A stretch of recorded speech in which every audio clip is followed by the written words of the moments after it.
Friends and viewers, तो hardness of water के removal के अगले पार्ट में, पार्ट 13 में हम देखने वाले हैं ion exchangers.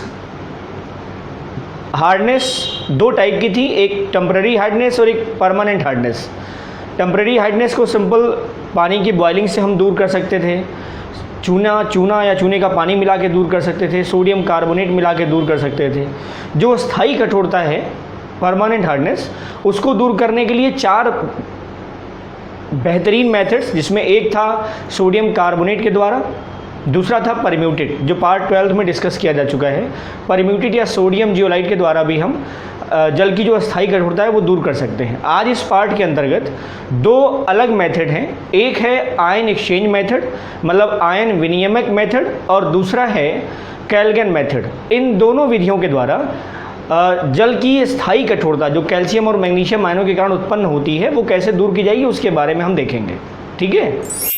Organic ion exchange method में हम कुछ एक्सचेंजर्स का इस्तेमाल करते हैं, मतलब वो विनियामक जो यंत्र है उसका इस्तेमाल करते हैं। ये एक स्कीमेटिक डायग्राम है ऑर्गेनिक आयन एक्सचेंजर्स का, और इसमें दो टैंक है, एक ये और एक ये। ठीक है, वो आपको दिख रहा होगा, एक ये टैंक और एक ये टैंक। इसका पहले हम मतलब जो समायोजन है पहले वो देख लेते हैं, और उसके बाद कैसे हम ये मेथड यूज़ करेंगे फिर देखते हैं। ठीक है। अब ऑर्गेनिक एक्सचेंज मेथड में अगर आप देखें तो दो प्रकार के आयन एक्सचेंजर्स होते हैं। आयन भी दो प्रकार के, पॉजिटिव नेगेटिव, तो दो प्रकार के आयन एक्सचेंजर्स हैं। ऐसा इसलिए है क्योंकि जो कठोर जल है, कठोर जल, उसमें अगर आप देखें तो कैल्शियम और मैग्नीशियम के ये पॉजिटिव पार्ट हो गया, पॉजिटिव पार्ट हो गया। हम परमानेंट हार्डनेस की बात कर रहे हैं बेटा, तो ये पॉजिटिव पार्ट मतलब परमानेंट हार्डनेस के लिए जो जिम्मेदार धनायन है वो कैल्शियम आयन और मैग्नीशियम आयन है, और जो रेडायन है वो क्लोराइड है, सल्फेट है, नाइट्रेट है। ये सब क्या है, रेडायन पार्ट है। तो अगर इनको रिमूव करना हो, अगर इनको सेपरेटली रिमूव करना हो और हम आयन विनियामक विधि देख रहे हैं तो हमें दो प्रकार के आयन विनियामक चाहिए, मतलब दो प्रकार के आयन एक्सचेंजर चाहिए। एक आयन एक्सचेंजर जो पॉजिटिव पार्ट को हटाएगा और एक आयन एक्सचेंजर जो नेगेटिव पार्ट को हटाएगा।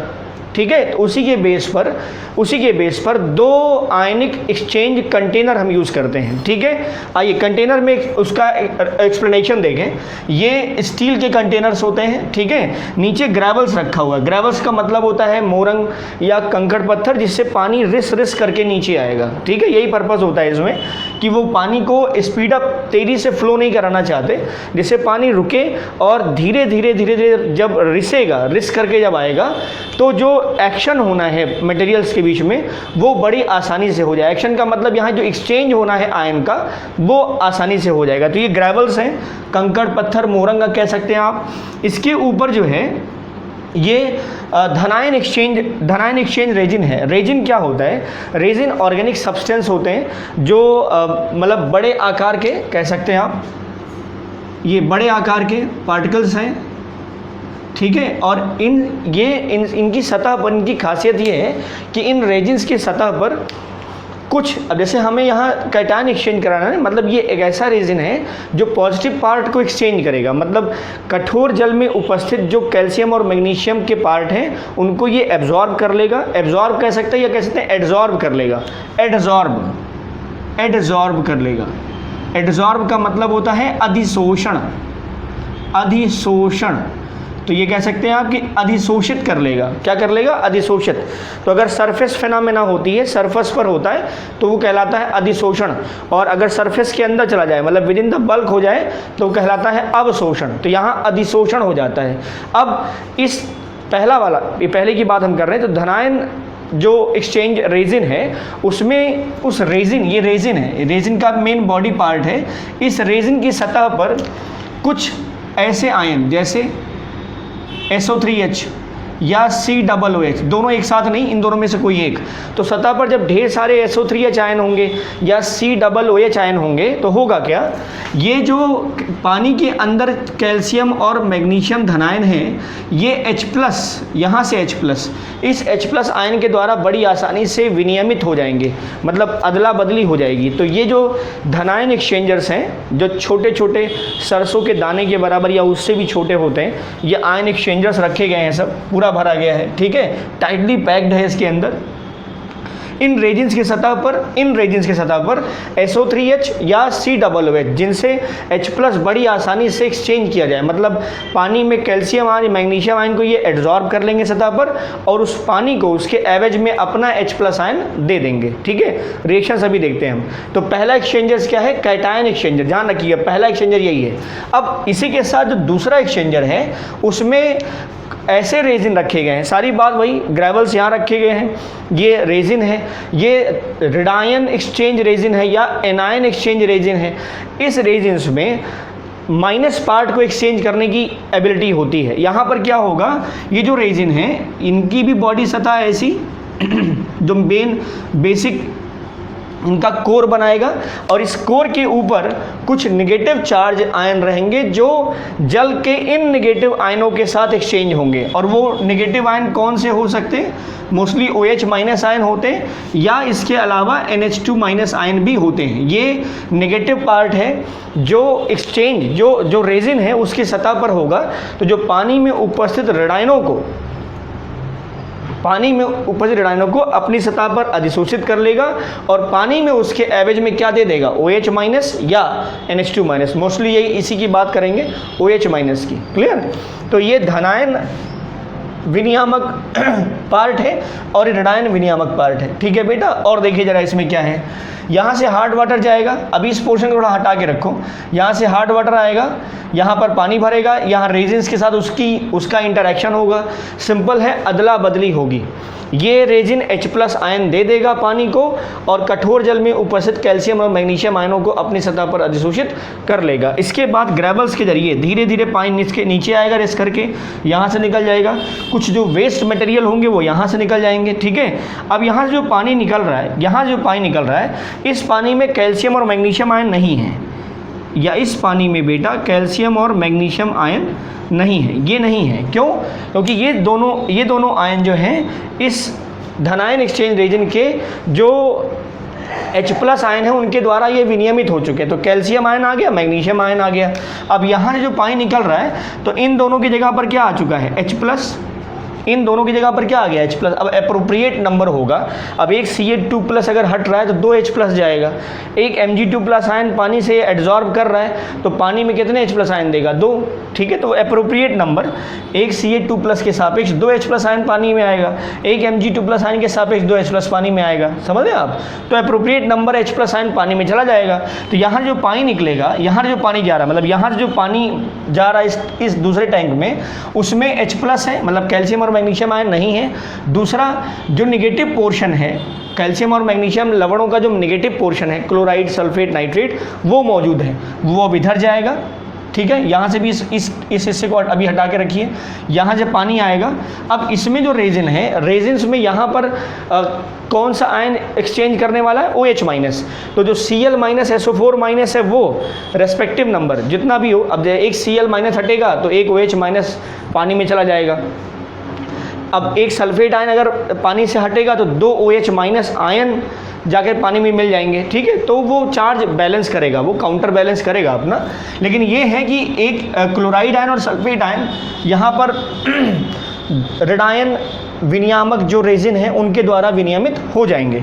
अब ग्रेवल्स की धीरे धीरे पानी जो निकलेगा, अब यहाँ जो पानी निकल रहा है, इसमें कैल्शियम और मैग्नीशियम के ना तो क्लोराइड हैं, ना ही सल्फेट हैं और ना ही नाइट्रेट हैं। उनकी जगह पर कैल्शियम और मैग्नीशियम की जगह पर H+ आ गया है और इन रेडायनों की जगह पर OH- आ गया है और वास्तव में दोनों मिलकर के क्या बना चुके होंगे? पानी। तो यहाँ जो पानी निकलेगा वो होगा soft water without the presence of calcium and magnesium, chloride, sulphates and nitrates. Clear? अब एक चीज़ और देखो, ये जो रेजिन हमने क्या बताया, ये बहुत अच्छी आधुनिक विधि है। सबसे अच्छी बात तो ये जो मेथड है ऑर्गेनिक आयन एक्सचेंजर, ये नया मेथड है, मॉडर्न है, सस्ता है और सरल है। ठीक है, ये इसकी खासियत है कि ये सिंपल भी है और सस्ता भी है, मतलब चीप भी है और बेटर भी। ये कैसे हो सकता है? तो जो इसमें एक्सचेंज करते हैं, मतलब जो रेजिन्स का इस्तेमाल करते हैं, उस रेजिन को हम रीजनरेट कर सकते हैं, मतलब उसको हम पुनरुत्पादन कर सकते हैं। हमें बार बार टैंक में रेजिन भरने की ज़रूरत नहीं है, ठीक है। जैसे परम्यूटेट में कैल्शियम जियोलाइट और मैग्नीशियम जियोलाइट को बाहर निकालने के बाद उसमें अगर हम ब्राइन सोल्यूशन मिला दें तो उस कैल्शियम जियोलाइट और मैग्नीशियम जियोलाइट को फिर से हम सोडियम जियोलाइट में पुनरुत्पादित कर सकते हैं। उसी प्रकार से इस जो धनायन एक्सचेंज रेजिन है और ऋणायन एक्सचेंज रेजिन है, इसको हम पुनरुत्पादित कर सकते हैं। अब वो कैसे रेजिन कैसे उत्पादित करेंगे, देखो यहाँ पर जब प्रोसेस हो गई है तो होगा क्या, कुछ समय के बाद इसमें सारे रेजिन के सतह पर जो H+ आयन थे वो पानी में चले गए और उनके पास क्या आ गया, Ca2+ आयन। अब आप देखो जरा, इन रेजिन्स के सतह पर क्या आ चुका है, Ca2+ आयन और Mg2+ आयन, ठीक है। अब इस Ca2+ आयन और Mg2+ आयन को फिर एक्सचेंज कराना है, मतलब यहाँ से कैल्शियम और मैग्नीशियम आयन को निकालना है। तो अब आप हार्ड वाटर मत डालिए, अब आप क्या मिलाएंगे, डाइल्यूट HCl। अब आप क्या मिलाएंगे बेटा, अब ये नहीं मिलाना, इधर से मत पास करो, अब ये मिलाओ केवल।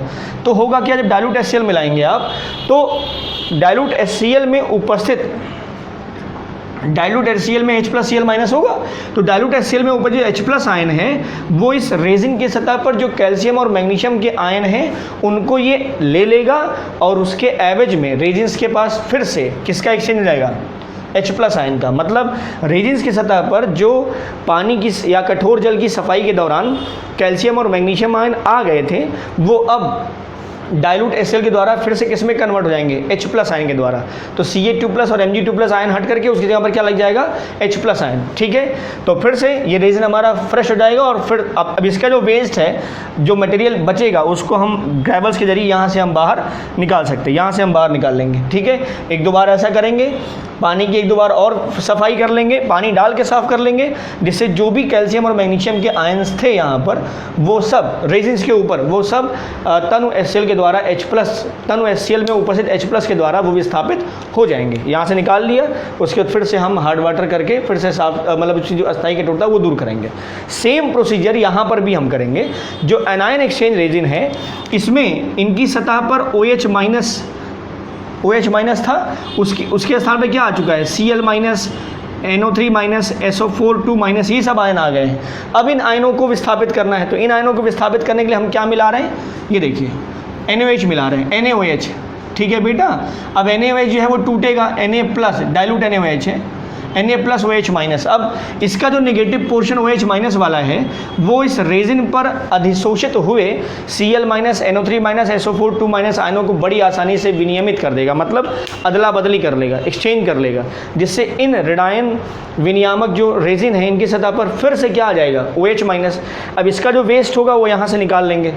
अभी हमने पानी नहीं मिला, यहाँ पर पानी का जो पैसेज है वो ब्लॉक है। अभी हमने डाइल्यूट NaOH मिलाया है, जो अभी आयन OH- की जगह पर Cl- सल्फेट नाइट्रेट आ गए हैं, उनको फिर से हम सोडियम हाइड्रोक्साइड मिला करके OH- के द्वारा फिर से प्राप्त कर लेंगे। तो यह हमारा एक्सचेंज रेजिन जो है वो फिर से रिजुवेनेट हो जाएगा या रीजनरेट हो जाएगा, समझ रहे हैं आप। और उसके बाद जो उसका वेस्ट होगा वो वेस्ट टैप से हम बाहर निकाल लेंगे। 1-2 बार हम और सफाई करेंगे और उसके बाद फिर से हार्ड वाटर यहाँ से भेजेंगे, फिर से प्रोसेस शुरू। यहाँ पर धनायनों का विनियमन होगा, यहाँ पर जो कैल्शियम और मैग्नीशियम के ऋणायन हैं वो यहाँ आएंगे, यहाँ पर फिर से OH- के द्वारा विनियमित हो जाएंगे और फिर यहाँ पर सॉफ्ट वाटर हमें प्राप्त हो जाएगा, समझ रहे हैं बेटा। तो this is the method of organic ion exchangers by which we can remove permanent hardness, and this is very cheap method, better method and modern method. अब इसके जो मतलब इसका तो थ्योरी पार्ट है वो देखो ज़रा रिएक्शंस में। इसमें जो आयन विनियामक हम यूज़ कर रहे हैं वो 2 प्रकार का है, एक कैटायन एक्सचेंजर था और एक एनायन एक्सचेंजर था।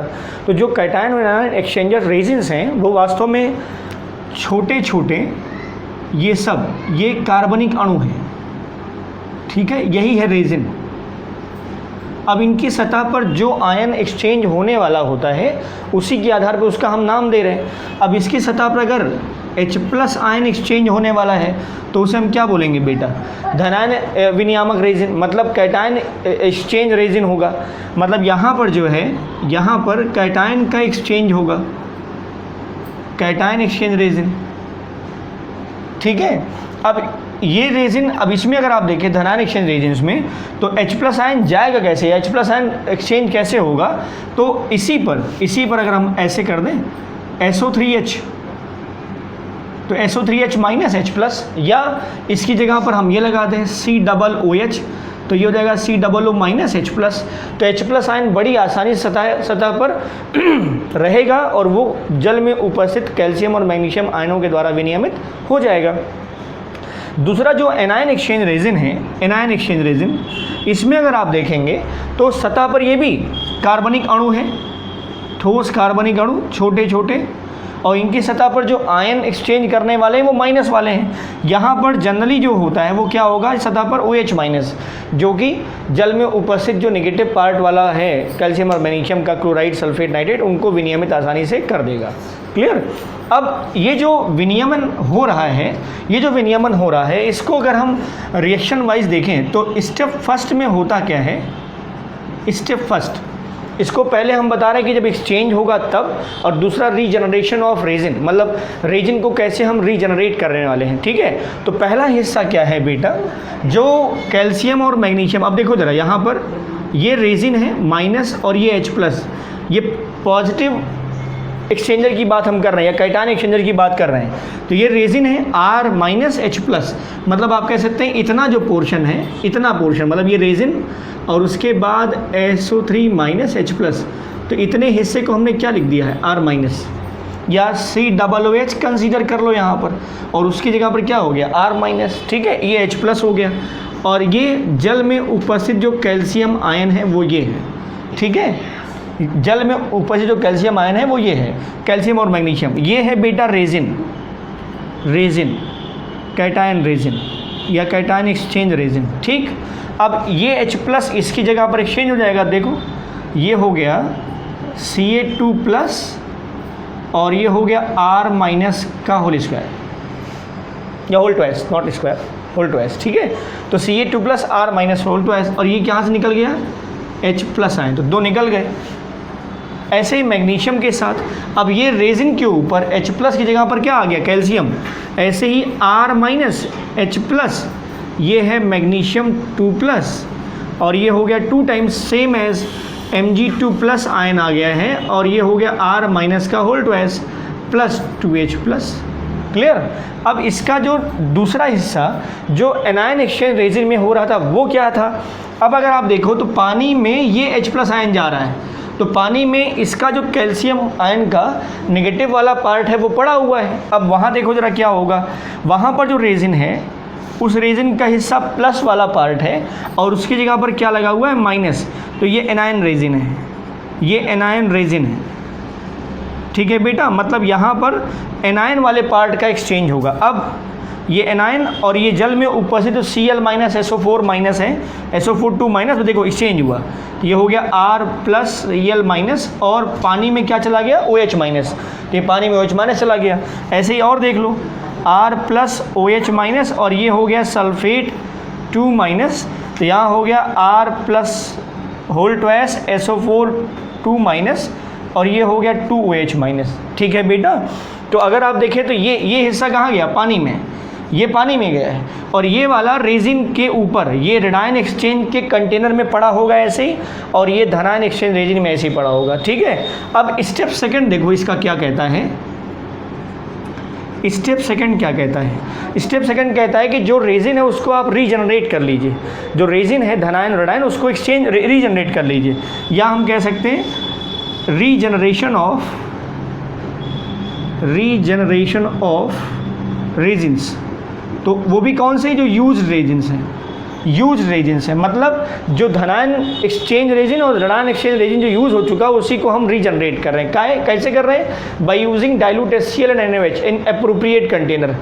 अब धनायन वाले भी कंटेनर में क्या हो रहा था, ये इन कैटायन एक्सचेंजर है, इन कैटायन एक्सचेंजर, तो जो धनायनिक विनियामक बना था पहला वाला टैंक जो था उसमें हम मिलाएंगे HCl, क्या मिलाएंगे, डाइल्यूट HCl, और उसमें है क्या रेजिन के ऊपर, कैल्शियम, ये देखो कैल्शियम और मैग्नीशियम, ये है यहाँ पर रेजिन में। ये हार्ड वाटर में हार्डनेस दूर करने के बाद की बात हम कर रहे हैं, उस रेजिन को फिर से हम रिजुवेनेट करना चाहते हैं या रीजनरेट करना चाहते हैं, तो उसमें हम मिला रहे हैं डाइल्यूट HCl। अब देखो HCl अगर मिला रहे हैं तो ये तो माइनस है, H प्लस Cl माइनस, ठीक है बेटा। अब क्या होगा यहाँ पर, ये जो H प्लस वाला पोर्शन है इस रेजिन के कैल्शियम आयन पर जो आ गया है उसके साथ एक्सचेंज कर लेगा। देखो तो यहाँ क्या हो गया, R minus H plus again, और ये हो गया CaCl2, ये हो गया 2, यहाँ हो गया क्या, R minus H plus again, और ये हो गया MgCl2। और उधर जो टैप बना था ना वेस्ट वाला, वहाँ से इन सारे वेस्ट मटेरियल को हम हटा देंगे। तो जो रेजिन है उस पर जो Ca2 plus Mg2 plus ion आ गया तो फिर से क्या आ जाएगा, H प्लस, मतलब हमने अपने रेजिन को फिर से प्राप्त कर लिया। ठीक है, अब इसी में जो रेडायन है वो देख लो क्या होता है। जो रेडायन वाला एक्सचेंजर है, यहाँ पर रेडायन एक्सचेंजर था, ये मिला था आपको रेडायन वाले एक्सचेंजर्स में। इसमें हम क्या मिला रहे हैं, इसमें हम मिला रहे हैं बेटा, ये हो रहा है इन एनायन एक्सचेंजर, इन एनायन एक्सचेंजर जो रेडायन विनियामक था उसमें। तो यहाँ था R minus Cl, R plus Cl minus, और मिला क्या रहे हैं, डाइल्यूट NaOH। तो NaOH यहाँ पर फिर से देखो, अब ये OH माइनस वाला पोर्शन इसके साथ विनियमित हो जाएगा और यहाँ क्या बन जाएगा, NaCl। ऐसे ही ये लिखा है R plus 2 whole twice SO4 2 minus, ये विनियमित किससे हो जाएगा बेटा, NaOH है ना, Na प्लस OH माइनस। तो फिर से एक्सचेंज हो जाएगा, यहाँ हो जाएगा R plus OH minus 2 times, और यहाँ से क्या बन जाएगा, Na2SO4। ये सारे लवण वेस्ट मटेरियल के फॉर्म में पानी से या टैंक से बाहर निकल जाएंगे। एक दो बार हम ऐसा करेंगे जिससे हमारा जो एक्सचेंज जो रेजिन्स हैं वो फिर से रिजुविनेट हो जाएंगे। तो this is the method and this is the thesis of this method, ion exchanger method. अब अगला मेथड है कैल्गन। वो क्या होता है, मेथड है कैल्गन। ठीक है बेटा, अब ये कैल्गन क्या है, it is a compound name, industrial compound name of sodium tripolyphosphate is known as Calgon. ये जो सोडियम ट्राईपॉलीफॉस्फेट है इसी का जो इंडस्ट्रियल नेम है, औद्योगिक नाम वही कैल्गन है। ये वैज्ञानिक का नाम नहीं है, कंपाउंड का नाम है। ठीक है, कैल्गन, कैल्गन, कैल्गन या कैल्गन, हाँ कैल्गन या कैल्गन, वो प्रोनाउंसिएशन का साउंड थोड़ा सा है, कैल्गन कहो चाहे कैल्गन कहो। ठीक है, तो जो सोडियम ट्राईपॉलीफॉस्फेट Na5P3O10 इसी को कहा जाता है कैल्गन। ठीक, अब ये क्या है, एक्चुअली ये जो है ये सॉफ्टनिंग एजेंट है। इसको अगर हम ऐसे कह दें तो this is water softening agent. ये वाटर सॉफ्टनिंग एजेंट है, मतलब ये मृदुकारक पदार्थ है, जल को मृदु करने में इस्तेमाल किया जाता है। वैसे परम्यूटेड भी वही है, ठीक है, लेकिन थोड़ा तरीका इसका अलग है। अब ये क्या करता है, सोडियम ट्राईपॉलीफॉस्फेट हार्डनेस जो है, खासकर परमानेंट हार्डनेस कैल्शियम और मैग्नीशियम के क्लोराइड, सल्फेट, नाइट्रेट आयनों के कारण है। अगर हम कुछ चेंज कर दें इस मेथड में, ये बहुत ऐसा कह सकते हैं कि इंडस्ट्रियल लेवल पे बहुत यूज़फुल नहीं है। हाँ, थोड़े पानी को अगर सॉफ्ट करना हो तो वी कैन यूज़ इट। ठीक है, बहुत बड़े लेवल पर अगर आपको यूज़ करना है, पानी की जो हार्डनेस है वो रिमूव करनी है, that is better and cheapest method is ion exchange method, जो भी बात कर रहे थे। वो आप प्लांट लगा सकते हैं और पानी का जो रेगुलर यूज़ है उस पूरे यूज्ड पानी को आप पूरी तरह से हार्ड वाटर से सॉफ्ट वाटर में बदल सकते हैं और सस्ता भी पड़ता है। ठीक है, लेकिन ये जो मेथड है ये सिंपल, थोड़े पानी के हिस्सों को आप सॉफ्ट करना चाहते हो तो ये कर सकते हैं। ये जो कैल्गन है ये कैसे यूज़ होता है, देखो जो कठोर जल में कैल्शियम और मैग्नीशियम के सल्फेट, क्लोराइड ये सब हैं, कैल्गन के साथ इनका इंटरेक्शन होगा, कैल्गन के साथ। ठीक है, तो ये कैल्गन जो है जल में उपस्थित जो कैल्शियम और मैग्नीशियम है उनके साथ कॉम्प्लेक्स बना लेता है, और वो भी खास बात क्या है, वाटर सॉल्युबल कॉम्प्लेक्स बनाता है, मतलब संकर लवण बनाता है, और वो भी जल में विलेय। अब देखो क्या होगा, Ca2 प्लस ये एक्सचेंज होगा Na प्लस के 2 आयनों के द्वारा, तो यहाँ 3 आयन बचेंगे, 5 हैं, 2 निकल गए, और उसकी जगह पर क्या आ गया, कैल्शियम, तो P3O10 ये कॉम्प्लेक्स है, और ये हो गया बेटा Na2SO4, 2 1 3, 2 और 3 5 ये है। तो ये जो है ये वाटर सॉल्युबल कॉम्प्लेक्स है, ये सॉल्युबल संकर है या सॉल्युबल कॉम्प्लेक्स है। ठीक है, ऐसे ही मैग्नीशियम भी होता है, MgSO4 ये भी जो है Na5P3O10 के द्वारा एक्सचेंज हो जाएगा, तो यहाँ हो जाएगा Na3MgP3O10। ठीक बेटा, और यहाँ हो जाएगा Na2SO4, तो इस तरह से हम बड़ी आसानी से कैल्शियम और मैग्नीशियम के आयनों को इस सोडियम ट्राईपॉलीफॉस्फेट के Na+ आयनों द्वारा विनियमित कर लेते हैं। ठीक है बेटा, तो दिस इज अबाउट है कैल्गन मेथड और ion exchanger method. I hope बात समझ में आ गई होगी आपको। ठीक है, और फिर भी कोई डाउट है तो you can ask in comment box. ठीक है, तो stay tuned. Thank you for watching.